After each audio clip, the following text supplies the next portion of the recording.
You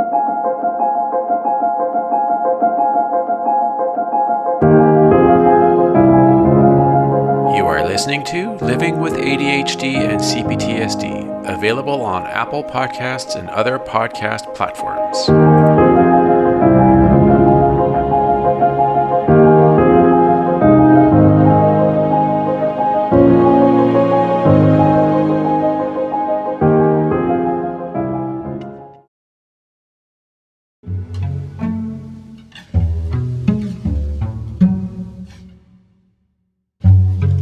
Hello everybody, and welcome to another episode of Living with ADHD and CPTSD. Today's episode is CPTSD. I'm going to talk about my extreme difficult ability to trust anyone. It's a very unfortunate and very revealing situation that I have and that I have come to realize, which is definitely not good for anybody who, wants to have any sort of meaningful friendship or relationship with someone. You do need to be able to trust somebody in order for that to work. And I am going to discuss today all about that with you, my listeners. So I have a difficult time, due to my parts with CPTSD, trusting anybody. Like fully, explicitly, without any reservations or holding back. And it's due to the fact that I grew up with parents who were not exactly reliable when it came to properly bringing me up, showing me the things that I need to do in order to become a really good, sound, and full functioning adult when I hit the age of 18. Although studies have shown that we don't really fully develop our brains until we're 25.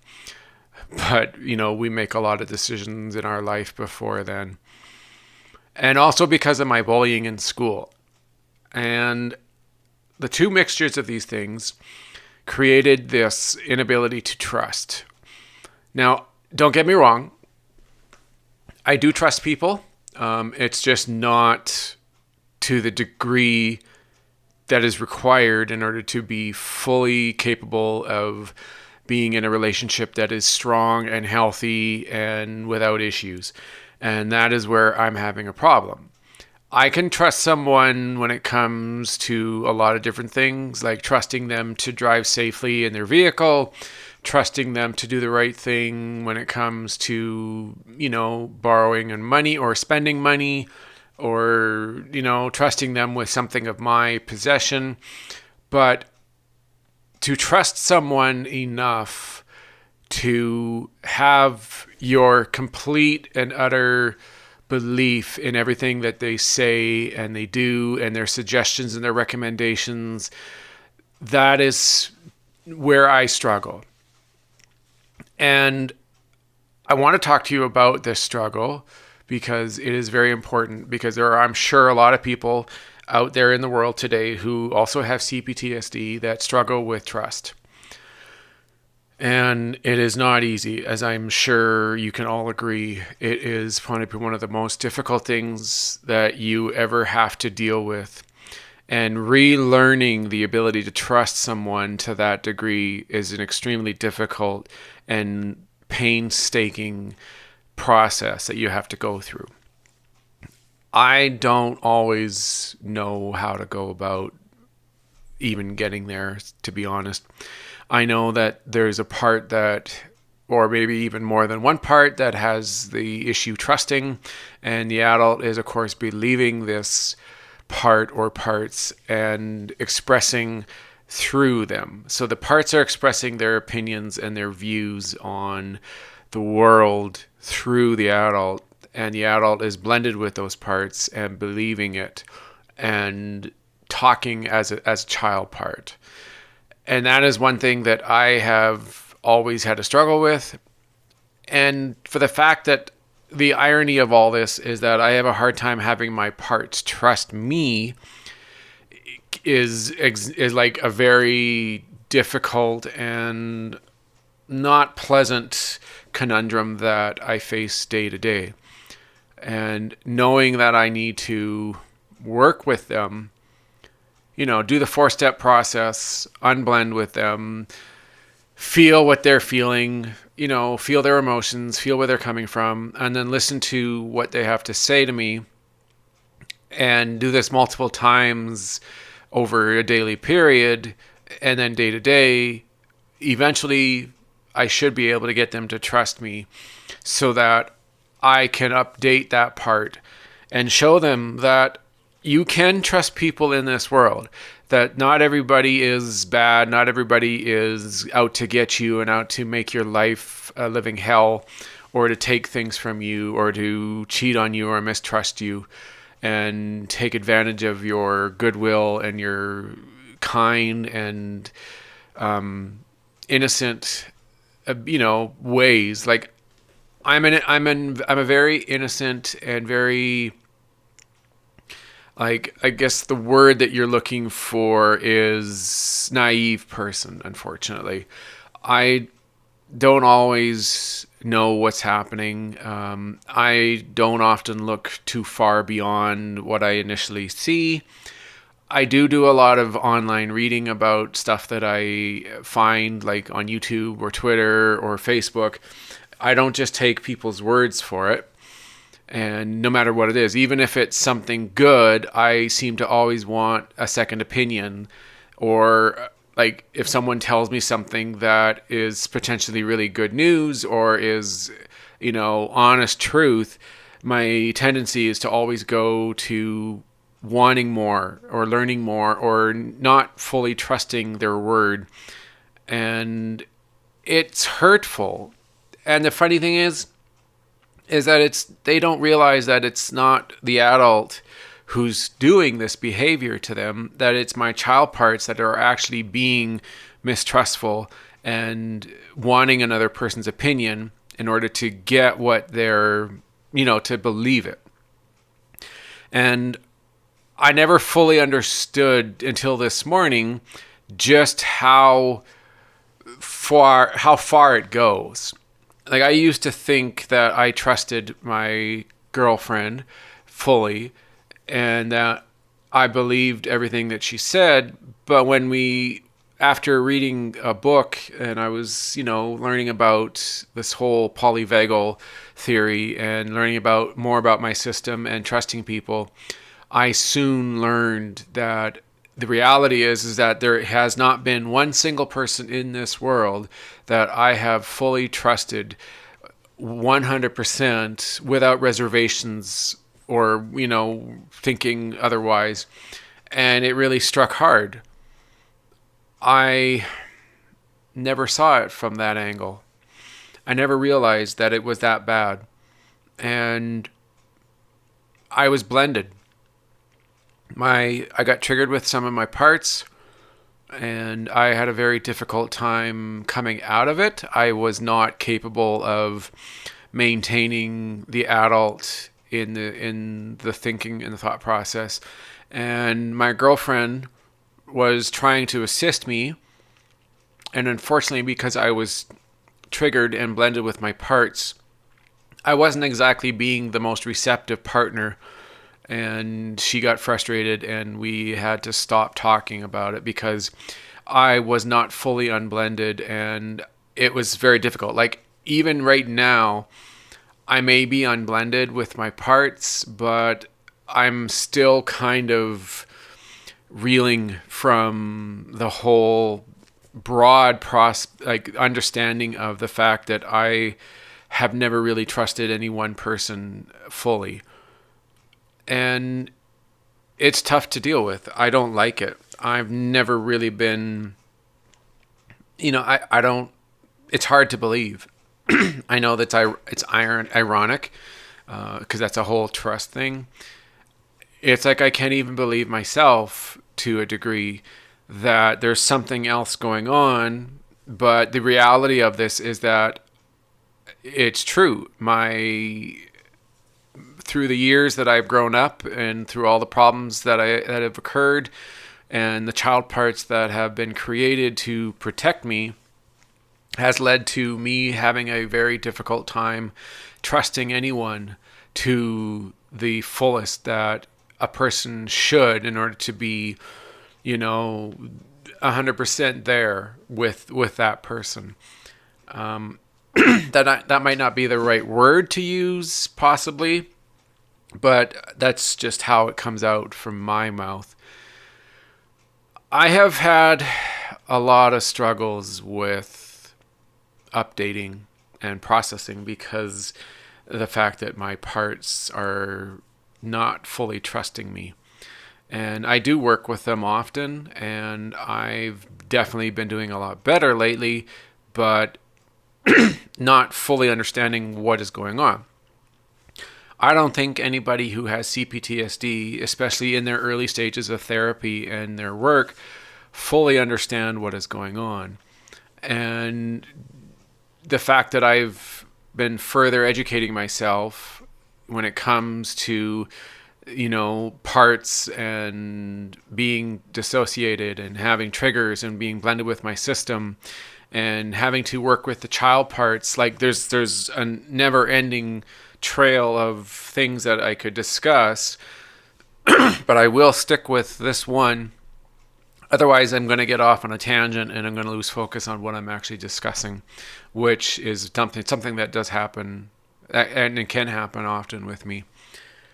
So the biggest question that I have is, how do you learn to trust someone? How do you relearn to trust someone, especially when it isn't easy to do it in the first place? Like, if you've never really trusted anybody, how do you do it? How do you start? And it's not there is probably a lot of different steps. And I think the main thing is you have to learn to trust yourself. You need to trust your own decisions. You need to figure out what you're doing.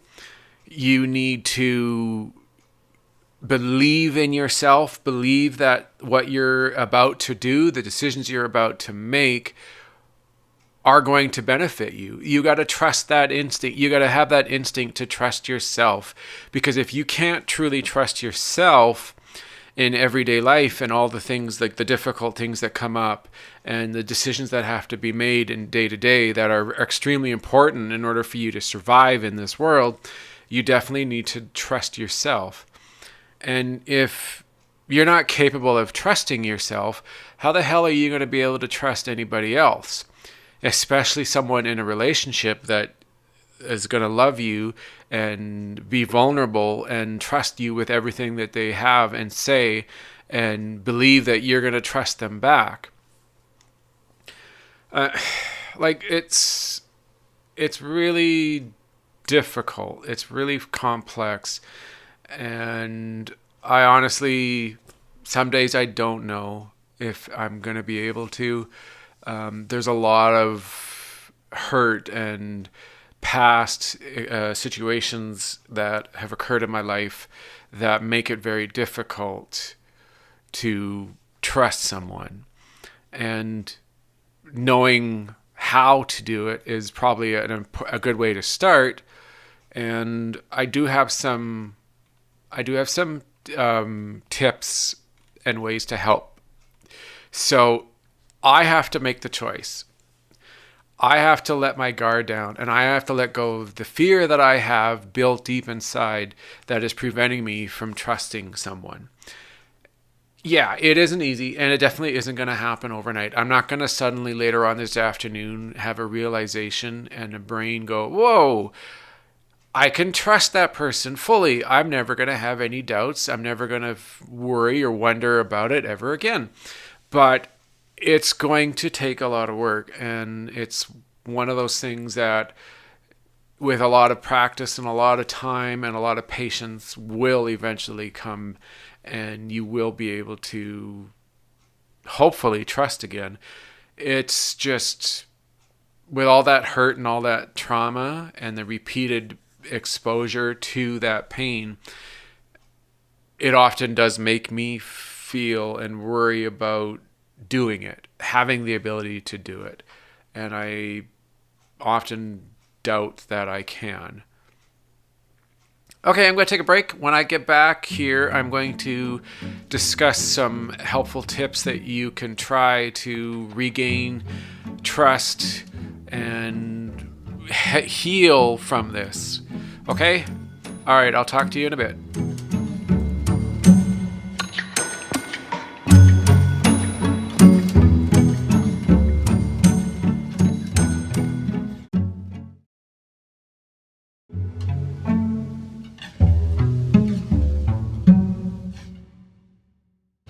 All right, everybody, welcome back to Living with ADHD and CPTSD. All right, I'm going to get right back into this episode. Okay, here are some advice and tips that you can use and think about that should help someone like myself and those out there with CPTSD who have a problem with trust. These are things you can look at and on your own time do to help you start to regain that trust with people. Like, I'm not necessarily saying one specific person necessarily, but it's people in general, and then you can move towards people, like one or two people, special, the person in your life. Okay. One, embrace your vulnerability. It is one of your greatest strengths. As humans, we tend to believe that we are risking too much by putting ourselves out there and being vulnerable. But the opposite is actually true. If you don't put yourself out there and take risks, you end up missing out on so much. Life is messy, but it has to be in order to be worth living. Building protective walls to hide behind, emotionally speaking, may sound like a good idea, but those walls do not discriminate between positive and negative feelings. A life that is guaranteed to be free from betrayal is also guaranteed to be free from love. Love is choosing to trust someone with your heart. You can practice showing your emotional vulnerability in a safe setting. Talk to a close family member or a good friend and be open with them about how you are feeling. You may implicitly trust them, but the act of opening up shows this in a very real way, and it reinforces the belief in your mind that trust is a good thing. 2. I already just kind of discussed this. Learn to trust yourself. In order to even trust another person, you must first trust yourself. Trust in your judgment and ability to make good choices. Just because someone you loved hurt you, it does not mean you have poor judgment or that you've made a mistake in letting them in. Your instincts are powerful, and you should not doubt yourself based on this one experience. Pay attention to your instincts and trust yourself today, tomorrow, and every day. A good exercise to try if you want to rebuild trust in yourself is to look at all the decisions you have made that have positive outcomes. Start with your choice to end things with a person who broke your trust. If you knew that you'd never be able to trust them again, leaving the relationship was most definitely the right decision to make. And look at your wider life and all the things that are going well in it. You have certainly made many great choices that have positive results. Good financial choices, good career choices, good health choices, and good friendship choices. Make a list and remind yourself how strong your instincts are. Choose to forgive. Forgiveness is important. You may not necessarily choose to forgive the person who hurt you, although that can be therapeutic as well, but at least forgive yourself. It is natural to blame yourself for allowing someone to hurt you. You may think that you were stupid to have allowed it or that you should have known better. Remember that you were courageous to open yourself up to being vulnerable in the first place. You are not to blame for someone else's actions. You acted with the best intentions. You held up your end of the relationship bargain. Sure, you might have disagreed with your partner and even got upset with them at times, but you did not deserve to have your trust broken. No relationship is perfect. You did your best to make yours work. Don't tell yourself otherwise. Forgive yourself. 4. Allow time to grieve. Yes, being hurt by someone does require you to go through the entire grieving process. You are grieving the relationship you had with that person. You are grieving the person that you thought you knew, but who turned out to be someone different. You are grieving the life you had and the life you thought you would have with them in the future. Grieving typically includes the 5 stages: denial, anger, bargaining, depression, and finally acceptance. Don't fight any of these stages as they are natural and important. 5. Don't continue to label yourself the victim. It is really easy to feel bad for yourself after being hurt.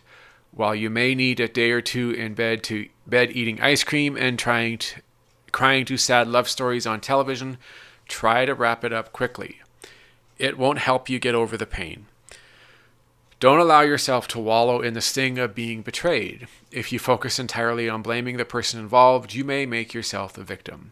And yes, they might have acted in ways to hurt you and break your trust, but that's all on them, not you. You are not their victim. You are not the victim. You are not a victim.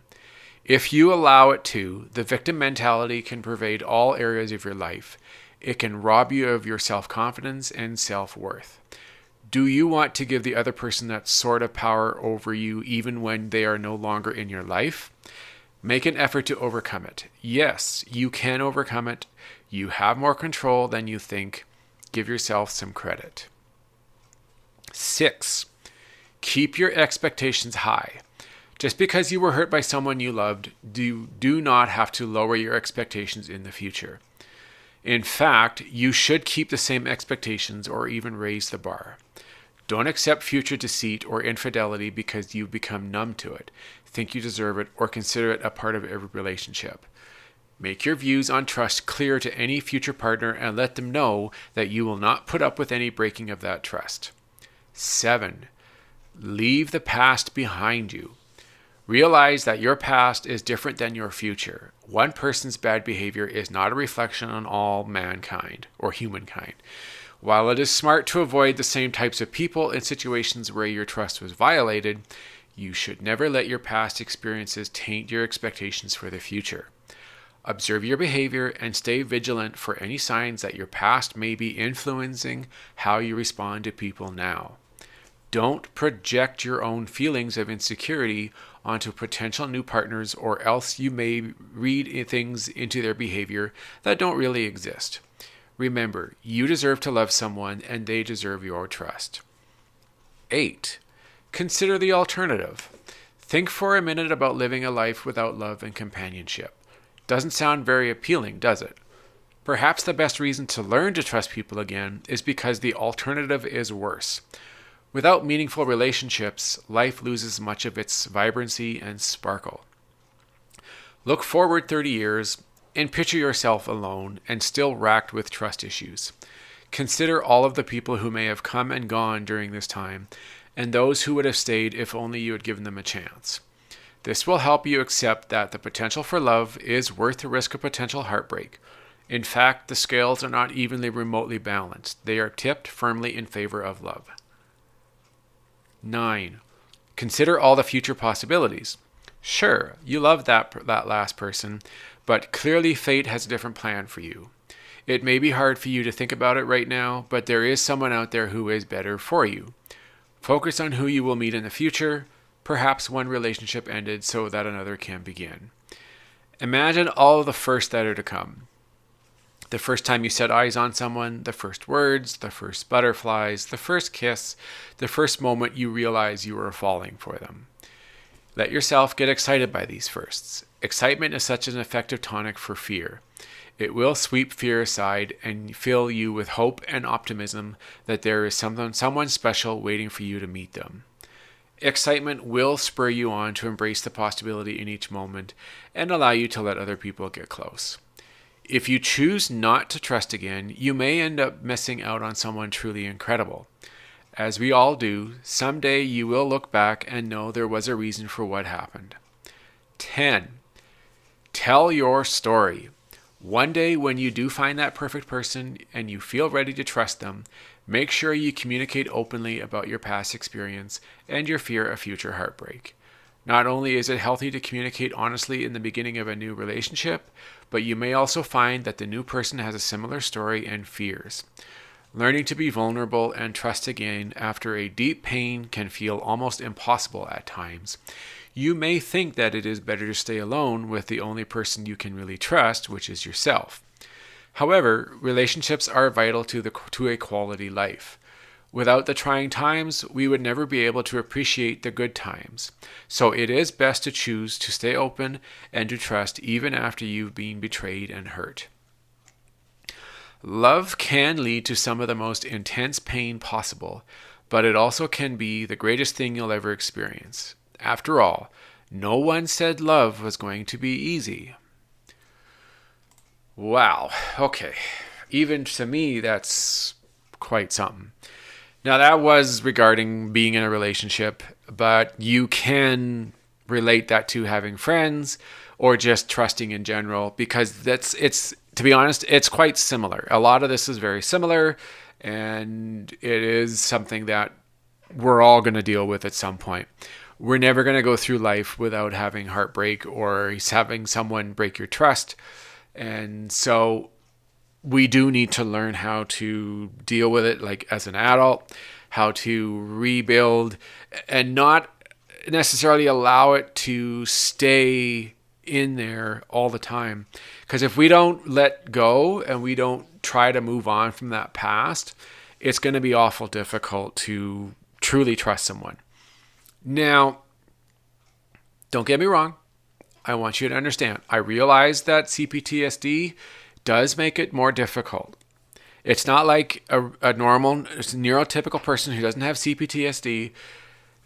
They go through their own process, but they don't necessarily have parts like ours where they are from the past.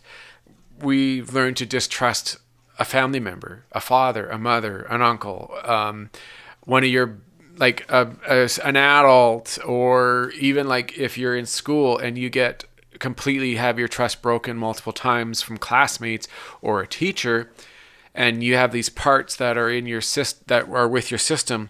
It's not as simple as just making your mind up and going, okay, yeah, I'm going to move on and I'm going to start trusting people again. You have to do the work. Like I said at the beginning, you have to do the steps. You have to do your 4-step process. You have to learn how to do it effectively and eventually gain your part's trust so that you can update them and show them that as the adult, people are trustworthy.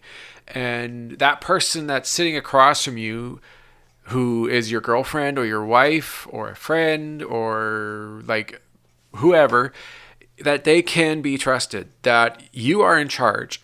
You're the one that's in control of your life. Nobody else is in control. It's your call. You can decide as the adult who you want to be friends with, who you don't want to be friends with, who you hang out around, who you love, who you trust. It's the adult who can make these choices. The parts are trying to protect you, obviously, by becoming up and and when you have these flashbacks and getting triggered. But you do have to show these child parts that it is okay for them to trust the adult, because the adult is the one capable of making the correct decisions when it comes to trusting somebody. It is a hard thing to do. I know. I'm having a very difficult time with it. I sit down daily, and even if it's for a few minutes, I think about these things. How much do I trust someone? Like it's not an easy question to answer right away. You have to think about it, and you have to kind of do something to help you reflect on it and make sure you're unblended and updating those parts properly. I know it's not easy. I know you're going to say how difficult it is, and that you're going to feel scared and you're going to feel triggered, and that it's going to be difficult. You may step away and for a long time not get very far. That's perfectly acceptable. That's how your system is. Nobody expects you to be able to do in the first couple times, maybe 3 or 4 times even, to suddenly have a change in your system, and they're just going to suddenly trust you, and you're going to be able to trust somebody explicitly without any sort of reservations. But if you don't do anything, you won't get close. You can't improve if you don't try. If you don't do it, of course you're not going to make any progress. You have to be brave, you have to be bold, and you have to do the work, which is difficult, in order to gain your part's trust. And then you can move towards learning to trust. Learning as the adult that it is safe to trust. And I'm sure some of you already do know as the adult that it is safe to trust someone. But the whole problem is learning how to trust the child parts trusting you. Because like I said, if the child parts don't trust you, how do you expect to trust someone? It's pretty simple when you really think about it. Now, I know it's not an easy thing. I know. I keep saying it over and over. So I have empathy and I understand what you're going through. I don't expect everybody to just say, oh yeah, I see what he's saying and he's right. I don't expect it. I'm not an expert here. I'm not a psychologist. But I do really believe that if you can give it a try, if you can sit down with your parts and you can update them and you can show them that you are capable of being the adult, you are capable of making the right choices for you in your life, that eventually your parts will learn to trust you and you'll be able to have their backing when it comes to someone new, a friend, a lover, your parents, a teacher, a group of people. Like, it will come if you do the work and you stay with it. That's how it happens. I know what I need to do. I know I need to work on my parts.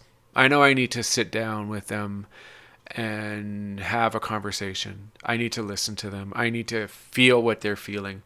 I need to find every sort of detail, and I need to show them eventually that they can trust me, that I am going to do the right thing, that I have made the right choice. I know as the adult that I'm not going to choose to be friends with someone or get into a relationship with someone that's going to hurt me, who is not trustworthy. I am capable. It's just that my parts, when they get triggered and they become blended with the adult, it's a whole different game. And unfortunately, that is the reality of this today. And I know I need to do the work. And I know it's not going to be easy. It's scary, but it's also invigorating and it's exciting because the potential for it, the outcome at the end is nothing but good. That's the reality, and that's what everybody does have to understand and realize, that the outcome of this at the end is going to be nothing but good. You're going to grow as a person. You're going to grow as a boyfriend or girlfriend, as a friend. If you're a parent, it's going to help you grow as a parent and as a son or daughter. But the only way is to do the work. Pretty straightforward. All right. Well, that's this. This is the episode for today. I hope that you're having a wonderful Christmas. It is Christmas Day. I hope you're spending time with your family or friends, if that's the case, or loved ones. And I hope that you got what you asked for. I hope that if you've got children, that your children are having a great time, that you feel that love and joy inside. And I hope that your parts are feeling relaxed and that you're able to be the adult for the entire day.